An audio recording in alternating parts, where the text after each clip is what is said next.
Good evening, YouTube. So, after spending the night at Hershey, Nebraska, I ended up making it to Kingdom City, Missouri. I might have made it a little bit farther. However, when I stopped, I stopped twice to get fuel. Stopped first in Lincoln, Nebraska, and filled the truck up, and then I got something to eat before going on. And of course, I looked at the tires, and everything looked fine. And I didn't stop again until Higgins, Missouri, something like that. Stopped there and got fuel, and discovered that I had a flat trailer tire. It wasn't blown or anything, it was just flat. So was able to, there was no place to repair tires there, so I went on over to Concordia, Missouri, which is on I-70, exit 58 in Missouri, and they fixed the tire. So I was there for a while. That took a while because they have to contact the company's breakdown department, and then they have to email them back and authorize it, and kind of authorize the repair to take place. And so that takes a little while, plus the time they spend doing the actual repair. So that burned up some of my time, and so I was still able to make it here to Kingdom City, Missouri. I think I still had 17 minutes left when I stopped here, and so that puts me within shooting range of making it to Alabaster, Alabama tomorrow. I've still got 600 and I think the GPS said 600, let's say 633 miles. It's going to give or take.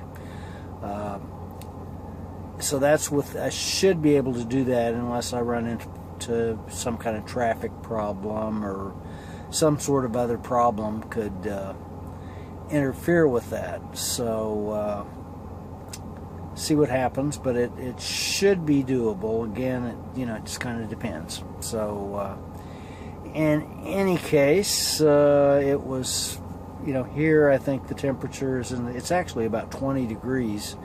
So it's kind of cooler here, at least tonight here in this part of Missouri. And earlier it was, I don't think I saw, the highest temperature I saw, I think, was probably somewhere in the 30s, somewhat above freezing. And then, so it's just that the air is still cold. I think in most areas of the country, or large areas of the country, the air is still pretty cold. And obviously, if you've been looking at the internet, Buffalo, New York right now is getting at least parts of Buffalo are getting some rather extreme lake effect snows. Buffalo kind of is, because of where it's at, is sort of prone to receiving lake effect snows. And last year, I don't remember what month it was, but last winter they had the New York State Thruway closed because Buffalo was getting a lake effect snow. And so I was about, I don't know, 50 miles away or 60 miles away, maybe a little farther, at a little place before you crossed into New York, somewhere in Pennsylvania. I think it's northeast. That's the name of the town. It's just northeast, 2 words, Pennsylvania.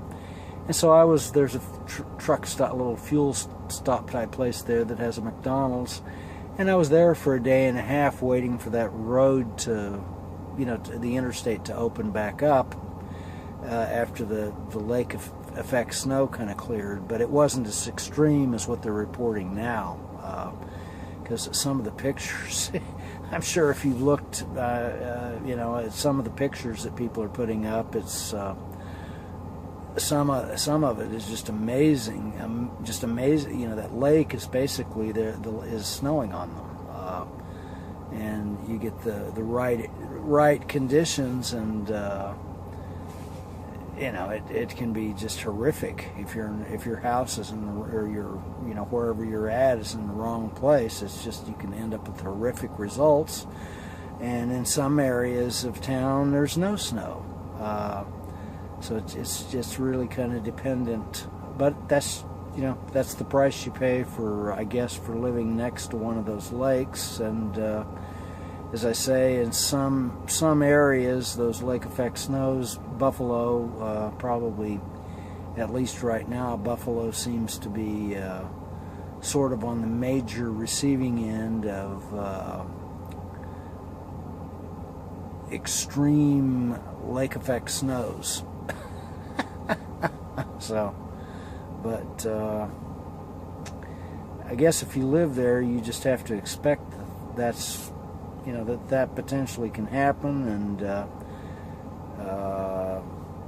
make sure you have plenty of food and a way to survive. Otherwise, move to a different area or go to a different climate.